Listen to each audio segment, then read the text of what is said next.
अस्सलामुअलैकुम guys, welcome back to my YouTube channel quick learning with Noor. आज हम अहमद अली के famous novel Twilight in Delhi की डिटेल्ड समरी को डिस्कस करेंगे। वीडियो बहुत ज़्यादा इन्फॉर्मेटिव होने वाली है। वीडियो को कंप्लीट वॉच करने से आपको इस नॉवल की कंप्लीट स्टोरी अच्छे से समझ आ जाएगी। So without wasting any more time let's start it. इस नॉवल के कुछ मेजर फैक्ट्स में से एक फैक्ट ये भी है कि नो डाउट इस नॉवल को इंग्लिश लैंग्वेज में लिखा गया है, मगर इंग्लिश लैंग्वेज के साथ साथ इस नॉवल में उर्दू लैंग्वेज के कुछ वर्ड्स को भी यूज किया गया है। इंग्लिश लैंग्वेज में उर्दू लैंग्वेज के वर्ड्स को ऐड करने से ये नॉवल और ज्यादा स्पेशल और यूनिक बन जाती है। और इन उर्दू वर्ड्स में बुरखा, कहर, कोठा, मकतब, मायूम, मोहल्ला, कवाल, साकी, चमारी, दोमनी, हलकिम, तोहमत, कबाबी, करखंदर, लू, मर्दाना, महर, मौलवी, कवाली, चमर, दोली, गसाल, सरंगी और विदा जैसे वर्ड्स शामिल हैं। इन वर्ड्स को इस नॉवल में एज इट इज ही यूज किया गया है, जिसको हम इस नॉवल की कोट्स को डिस्कस करते हुए डीपली स्टडी करेंगे। जैसा कि हम इस नॉवल के की फैक्ट्स में स्टडी कर चुके हैं कि इस नॉवल को 4 सेक्शंस या पार्ट्स में डिवाइड किया गया है और हर सेक्शन या पार्ट मल्टीपल चैप्टर्स पर कंसिस्टेड है। हम थोरोली इस नॉवल के सारे सेक्शंस के सारे चैप्टर्स को डीपली स्टडी करेंगे। इस नॉवल के सेक्शन 1 के चैप्टर 1 में ये बताया जाता है कि नॉवल की बिगनिंग सेटिंग की इंट्रोडक्शन से होती है। जैसा कि टाइटल से ही ये रिवील होता है कि इस नॉवल की सेटिंग दिल्ली में रखी गई है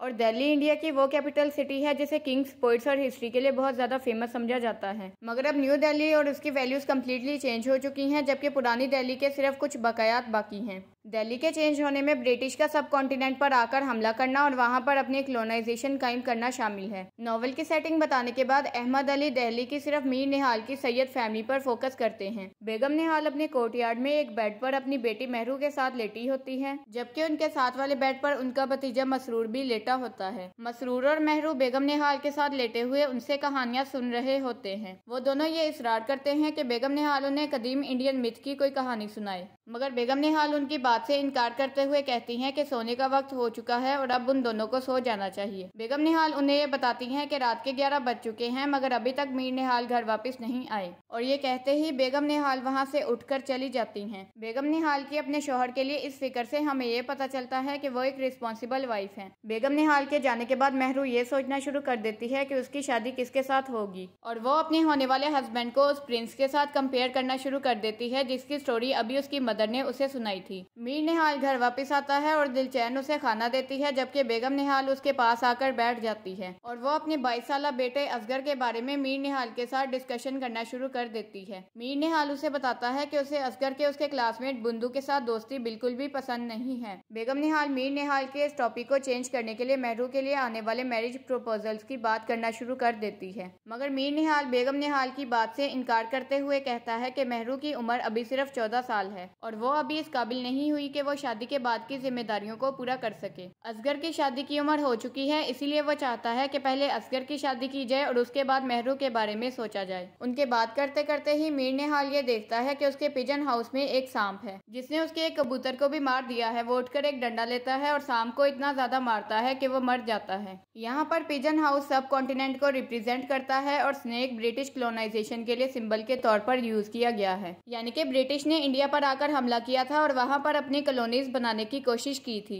मगर मीर निहाल जैसे लोग उन्हें इंडिया से बाहर निकालना चाहते थे, मगर ब्रिटिश की पावर ज्यादा होने की वजह से वो अपने इस मकसद में नाकाम हो गए। असगर जब घर वापस आता है तो मीर निहाल उसे इंग्लिश स्टाइल के कपड़े पहनने और बुंदू के साथ बहुत देर तक घर से बाहर रहने पर डांट देता है, और इसी के साथ इस नॉवल का चैप्टर 1 खत्म हो जाता है। चैप्टर 2 में अहमद अली असगर के रोमांटिक ड्रीम्स को डिस्क्राइब करते हैं। वो बताते हैं कि असगर छत पर सोता है और सोने से पहले आसमान में तारों को देखता है, और वो सोते हुए उन तारों को वो खूबसूरत लड़कियां कंसीडर करता है जो कि उसके साथ डांस कर रही होती हैं, और जब उसे आसमान में सिर्फ एक ही सितारा नजर आता है तो वो उसे मुश्तरी बाई कंसीडर करता है। जब उसकी आंख खुलती है तो वो आसमान में मिल्की वे को ढूंढने की कोशिश करता है, मगर उसे मिल्की वे कहीं भी नजर नहीं आता। फिर वो दूसरे ख्वाब में हजरत मोहम्मद सल्लल्लाहु अलैहि वसल्लम को उस मिल्की वे पर चलता हुआ देखते हैं। वो खुद को भी बिल्किस के साथ उस मिल्की वे पर चलता हुआ इमेजिन करता है, और वो ये देखता है कि वो बिल्किस के साथ डांस कर रहा है, और इसी के साथ चैप्टर 2 खत्म हो जाता है। चैप्टर 3 में ये दिखाया जाता है कि अगला दिन शुरू हो चुका है और यहाँ पर एक माइनर कैरेक्टर निसार अहमद को इंट्रोड्यूस करवाया जाता है, जो कि इस नॉवल में एक मौजन का रोल प्ले करते हैं।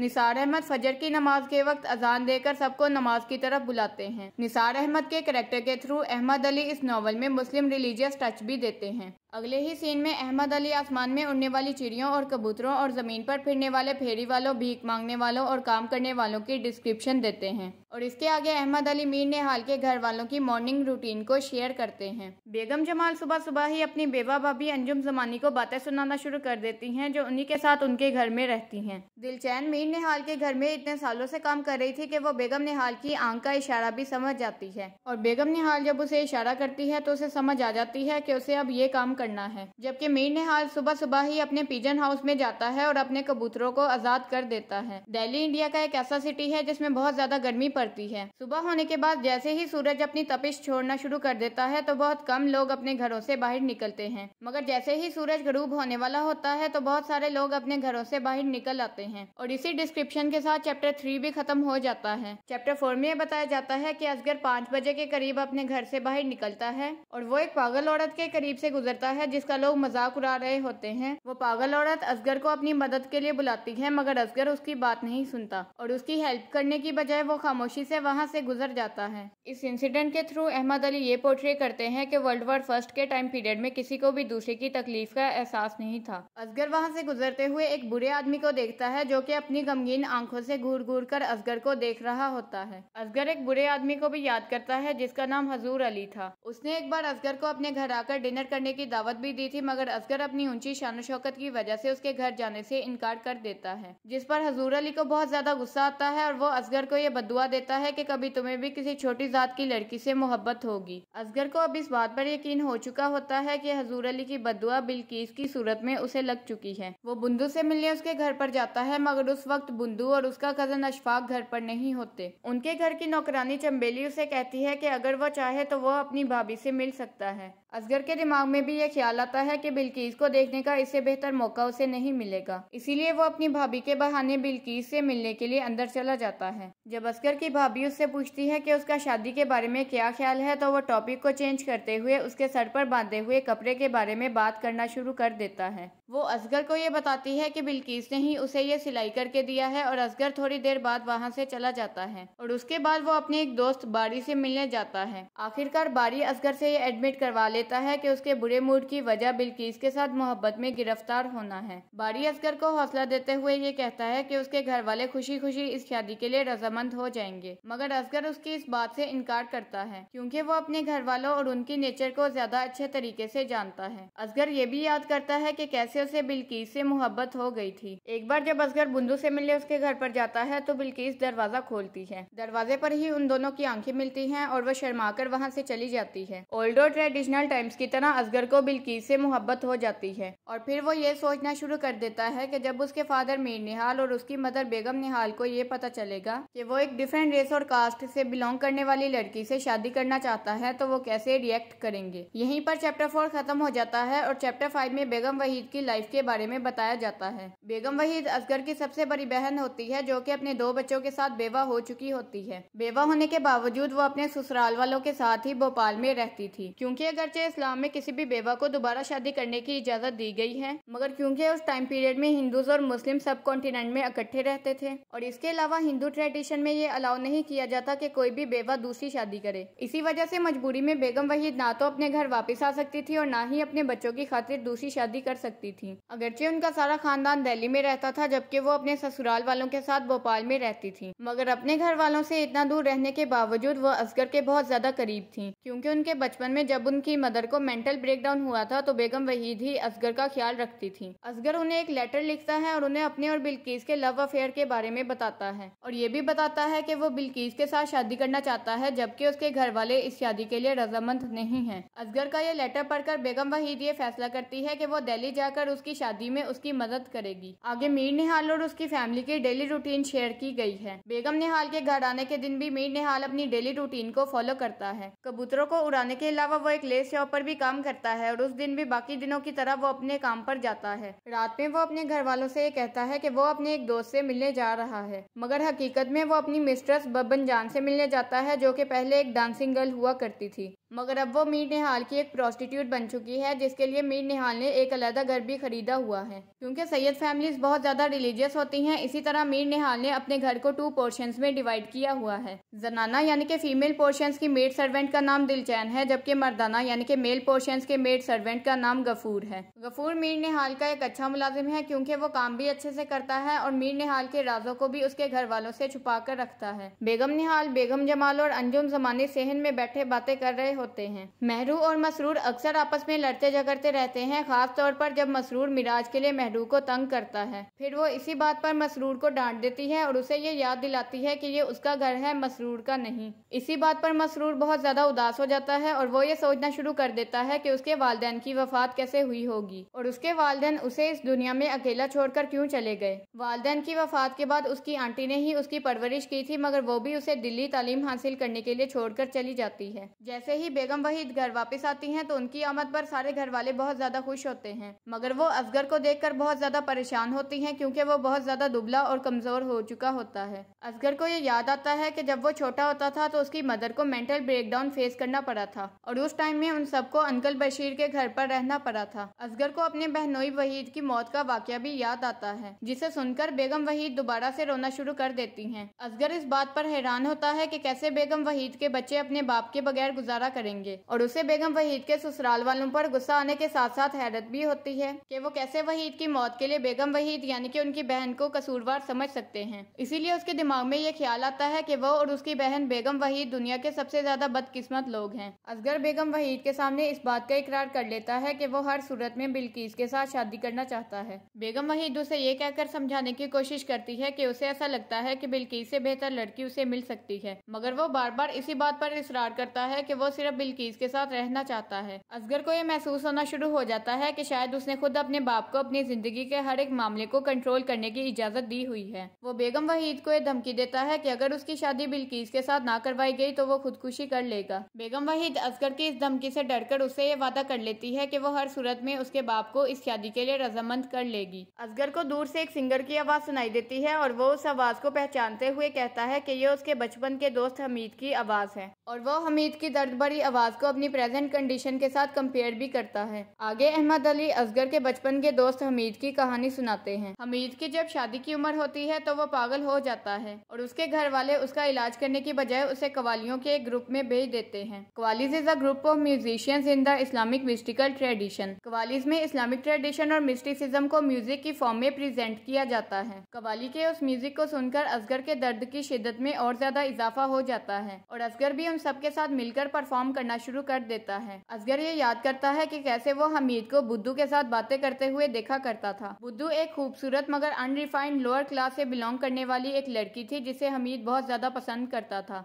मगर क्योंकि बुद्धू एक लोअर कास्ट से बिलोंग करने वाली लड़की थी, इसी वजह से हमीद के घर वाले हमीद की शादी बुद्धू से करवाने के लिए तैयार नहीं होते और हमीद बुद्धू से जुदाई के गम में पागल हो जाता है। असगर अब ये अच्छे से समझ चुका है कि हमीद कैसे पागल हुआ होगा, क्योंकि हमीद की तरह असगर को भी सेम सिचुएशन को फेस करना पड़ रहा है और असगर को भी ये महसूस होना शुरू हो जाता है कि अगर बिल्किस उसे नहीं मिलेगी तो वो पागल हो जाएगा। इस नॉवल में हमीद की लाइफ स्टोरी के थ्रू वर्ल्ड वॉर फर्स्ट की डिस्ट्रक्शन के असरात में फैमिलीज का बिछड़ जाना या एक दूसरे से दूर हो जाना और अपनों से दूर होने के सदमे में पागल हो जाने को भी प्रोमिनेंट किया गया है। बेगम वहीद और हमीद के कैरेक्टर के थ्रू इस नॉवल में नॉस्टैल्जिया के थीम को भी हाईलाइट किया गया है। इस नॉवल के फर्स्ट सेक्शन के फर्स्ट 6 चैप्टर्स को हमने आज के वीडियो लेक्चर में कवर कर लिया है और इस सेक्शन के रिमेनिंग 7 चैप्टर्स को हम अपने अपकमिंग वीडियो लेक्चर में कवर करेंगे। तो that's all for today's lecture. Thank you so much for watching this video. अगर वीडियो आपके लिए इन्फॉर्मेटिव थी तो वीडियो को लाइक शेयर करके एक अच्छा सा कमेंट भी कर दें। अगर आपने अभी तक चैनल को सब्सक्राइब नहीं किया तो इसी तरह की इन्फॉर्मेटिव वीडियो लेक्चर्स के लिए चैनल को सब्सक्राइब करके बेल आइकन को प्रेस कर दें। एक्स्ट्रा इन्फॉर्मेशन के लिए आप मेरी फेसबुक आईडी को भी फॉलो कर सकते हैं। न्यू टॉपिक्स की सजेशन भी आप नीचे कमेंट सेक्शन या कम्युनिटी टैब में दे सकते हैं। तो अपना बहुत ज्यादा ख्याल रखिएगा, मुझे अपनी दुआओं में याद रखिएगा। इंशाल्लाह we will meet in the upcoming video lecture. Take great care of yourself and your family. अल्लाह ताला आप सबका हामी नासिर हो। अल्लाह हाफिज।